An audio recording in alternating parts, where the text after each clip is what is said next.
പ്രശാന്ത് മലവേൽ ഇന്ന് സർക്കാരിന് ഹൈക്കോടതിയിൽ നിന്ന് രൂക്ഷ വിമർശനമൊന്നും ഏറ്റില്ല എന്നാണ് CPM പ്രതിനിധിയുടെ വാദം. മാത്രവുമല്ല, ഇതിൽ എല്ലാ ജില്ലകളിലും ഈ ദുരന്ത സാധ്യതയുണ്ടാകുമ്പോൾ അല്ലെങ്കിൽ പ്രളയവുമായി ബന്ധപ്പെട്ടിട്ടുള്ള കമ്മിറ്റ്മെൻറ്റുകൾ എത്രയാണെന്ന് വിവിധ വകുപ്പുകളിൽ നിന്ന് ഏകോപിച്ചെടുക്കാൻ ഒരു സമയം വേണം. ആ സമയം മാത്രമാണ് സർക്കാർ ചോദിച്ചിട്ടുള്ളത് എന്നാണ്. അതുകൊണ്ട് സംസ്ഥാനത്തെ ദുരന്ത നിവാരണ അതോറിറ്റി പരാജയമാണ് എന്ന് ഹൈക്കോടതി പറഞ്ഞു എന്ന രീതിയിൽ BJP സംസ്ഥാന അധ്യക്ഷൻ വ്യാഖ്യാനിക്കുന്നത് ശരിയാണോ പ്രശാന്ത് മലവേൽ? ഇത് എത്ര തവണ ഹൈക്കോടതിയുടെ ഭാഗത്ത് നിന്ന് രൂക്ഷ വിമർശനം ഏറ്റു എന്ന് എഴുതി വെക്കാൻ പോലും പറ്റാത്തൊരു സാഹചര്യമാണുള്ളത്. പ്രത്യേകിച്ച് വയനാട് ദുരന്തത്തിന്റെ പശ്ചാത്തലത്തിൽ ഹൈക്കോടതി സംസ്ഥാന സർക്കാരിനെതിരെ ഞാൻ 1 by 1 ആയിട്ട് പറയാം. എത്ര തവണ രൂക്ഷമായി വിമർശിച്ചു. അതായത് ഈ കോടതി കേസ് എടുക്കുന്നത് തന്നെ ഈ നാട്ടിലെ ജനങ്ങളെ സംരക്ഷിക്കുന്നതിന് വേണ്ടിയിട്ട് സംസ്ഥാന സർക്കാരിൻ്റെ തെറ്റായിട്ടുള്ള നിലപാടുകൾ എടുത്തതുകൊണ്ടാണ് സ്വമേധയാ ഹൈക്കോടതി കേസെടുത്തിട്ടുള്ളത്.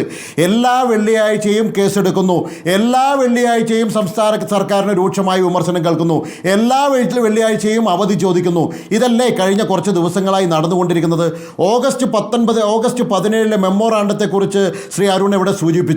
ഓഗസ്റ്റ് 17 മെമ്മോറാണ്ടം പുറത്തു വന്നപ്പോൾ നമ്മൾ കണ്ടതെന്താണ്? ഹൈക്കോടതിയിൽ കൊടുത്തിട്ടുള്ള മെമ്മോറാണ്ടം പുറത്തു വന്നപ്പോൾ കണ്ടതെന്താണ്?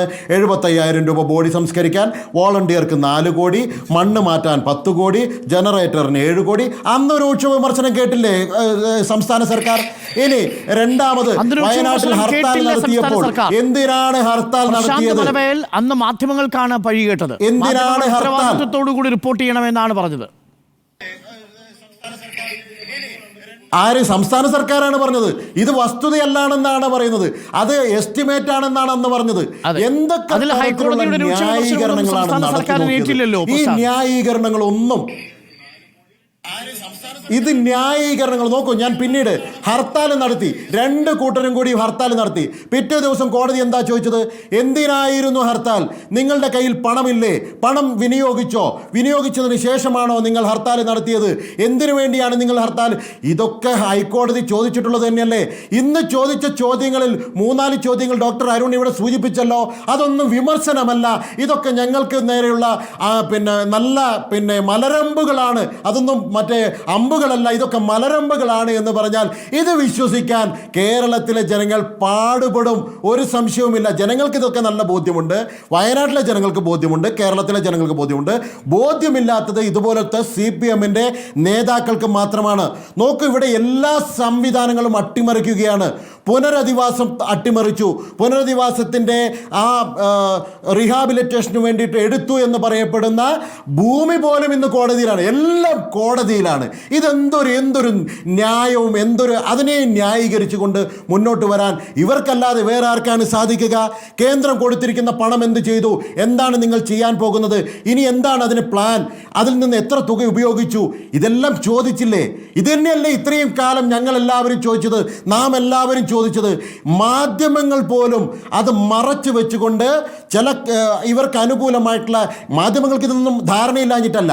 കാരണം നിങ്ങൾ എല്ലാ കാര്യത്തിലും ഇടപെടുന്ന ആളുകളായതുകൊണ്ട് നിങ്ങൾക്ക് കൃത്യമായിട്ടുള്ള ധാരണയുണ്ട്. പക്ഷേ എന്നിട്ടും ചില കാര്യങ്ങൾ മറച്ചു വെച്ചതുകൊണ്ടാണ് ഇവർ ഹർത്താലടക്കമുള്ള ഈ സമരമുറകളുമായിട്ട് ഈ ജനങ്ങളെ തെരുവിലേക്ക് അല്ലെങ്കിൽ ജനങ്ങളെ അടച്ചിട്ട ജയിലിലേക്ക് മാറ്റുന്ന തരത്തിലുള്ള സംവിധാനങ്ങൾ പോലും ഉണ്ടായത്. ഇത്തരത്തിലുള്ള കാര്യങ്ങൾ, വസ്തുതാപരമായിട്ടുള്ള കാര്യങ്ങൾ നിലനിൽക്കെ ഈ ഓഗസ്റ്റ് 13 കൊടുത്തിട്ടുള്ള റിപ്പോർട്ട് പ്രകാരം കേന്ദ്ര സർക്കാർ അനുവദിക്കേണ്ട തുക അതിന് സമയമെടുക്കുന്ന ഒരു സാഹചര്യം ഇതാരാണ് ഉണ്ടാക്കിയിട്ടുള്ളത്? ഇവിടുത്തെ ജനങ്ങൾക്ക് ലഭിക്കേണ്ടുന്ന ഈ ആനുകൂല്യം എന്തിനാണ് 4 മാസത്തോളം നീട്ടിയിട്ടുള്ളത്? സംസ്ഥാന ദുരന്ത പ്രതികരണ നിധിയിലുണ്ട്, സമ്മതിച്ചു. അതിൽ എത്ര രൂപയാണ് ചട്ടപ്രകാരം ഈ റെസ്ക്യൂവിനും റീഹാബിലിറ്റേഷൻ ഉപയോഗിക്കാൻ കഴിയുക? വളരെ പരിമിതമായ സംഖ്യയാണെന്നാണ് ഞാൻ മനസ്സിലാക്കുന്നത്. കാരണം അതിൽ നിന്നാണ് നമ്മൾ പണമെടുക്കുന്നതെങ്കിൽ 1,19,000 രൂപയുടെ വീട് നിർമ്മിച്ചു കൊടുക്കാൻ സാധിക്കും NDRFന്റെ മാനദണ്ഡ പ്രകാരം. എന്നാൽ അതിനും അപ്പുറത്തേക്ക് ഒരു വലിയ പാക്കേജിന് വേണ്ടിയിട്ടാണല്ലോ. ഒരു സംശയം പ്രശാന്ത്, അതിനും അപ്പുറം ഒരു പാക്കേജിന് വേണ്ടിയാണല്ലോ സംസ്ഥാന സർക്കാർ മെമ്മോറാണ്ടം കൊടുത്തത്. മെമ്മോറാണ്ടം കൊടുക്കണമെന്ന് ആവശ്യപ്പെട്ടത് രാജ്യത്തിൻ്റെ പ്രധാനമന്ത്രിയല്ലേ? രാജ്യത്തിൻ്റെ പ്രധാനമന്ത്രി ആവശ്യപ്പെട്ട മെമ്മോറാണ്ടം ഓഗസ്റ്റ് 17 കൊടുത്തില്ലേ?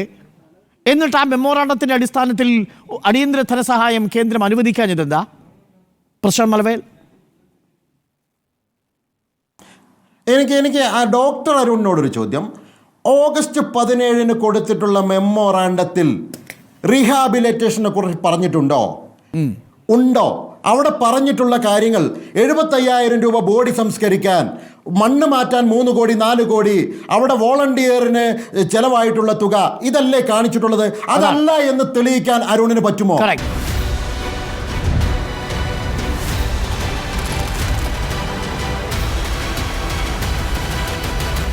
Debate with Dr. Arun Kumar.